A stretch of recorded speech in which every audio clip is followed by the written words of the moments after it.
Ny cysticiercose na ny kakapisaka anisan'ireo aretina tena mora mianaka. Mahery ny 10 tapitrisa ny olona voany maneran-tany ary 10 alina isa-taona no mamoy ny ainy amin'izany.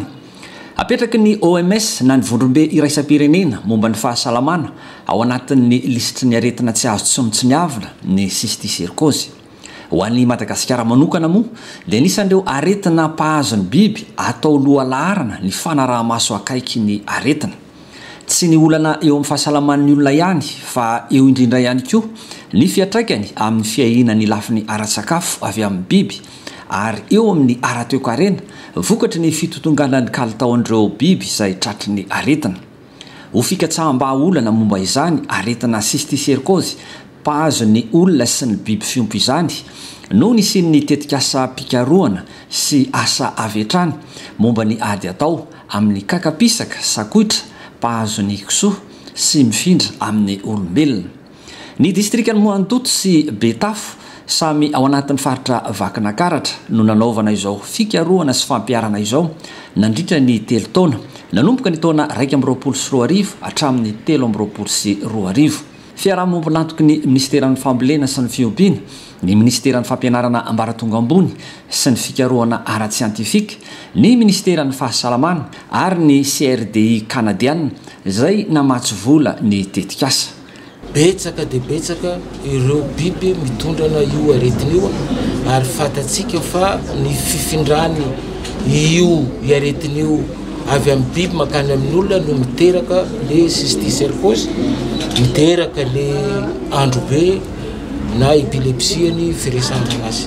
Mitondra vesatra ho an'ny fiarahamonina io ary mitondra fatiantoka koa ho an'ny tontolon'ny fiompiana eto Madagasikara. Amin'izao fotoana izao ny fiara-miasa izay natao fanampiana izay voaraintsika notrony ireo teknisianina vahiny sy malagasy hita fa afaka aroso ny paikady hoentintsika miady amin'izany aretina izany. Natao ny andrana zany tamin'ny fahasalamam-bahoaka ny fitsaboana faobe fanandramana ireo fanafody ary tamin'izany no ahitana ny fomba ampiasaintsika ireo fanafody sy ny fepetra ny raisitsika ahafahantsika tsy hiteraka zavatra hafa indray ny finanantsika amin'ny fanafody. Ary kami koa nanaovana fifanentanana faobe tanivony ny fiarahamonina fa azo atao tsara no mihinam-panafody ary mitondra fahasalamany ny tsirairay zany. Ary tamin'izany koa no nanentanana koa sy nanaovana fahasalamany fitsaboana koa ny roa kisoa ary nitondra nanaovana andrana ny fanaova vaksiny.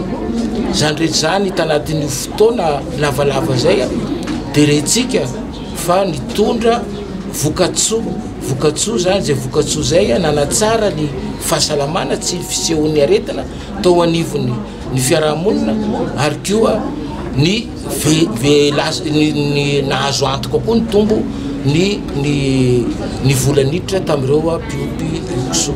Ka ny feny zany amin'izao fotoana izao nanana na ty andrana ty tsika io andrana zay nataontsika io afa mety ho apitratsika manerany i Madagasikara satria mbola faritra kely ihany no nanaovana fanejiejena fa ny fitondram-panjakana amin'izao fotoana izao amin'ny alalan'ny ministera ny fambolena sy fiompiana afaka androso eo anivon'ny gouvernemanta paikady nasionaly hoentintsika mitsabo manao ny fitsaboana faobe ho an'ny vahoaka ary retsika fa ny mpiara-monina manantoka amintsika dia ny metanana amintsika amin'izany ary koa anaovana ny fitsaboana ny kisoa sy ny fanaovam-baksiny mba ho iaina dia iaina tokoa zany tahanaretina zany.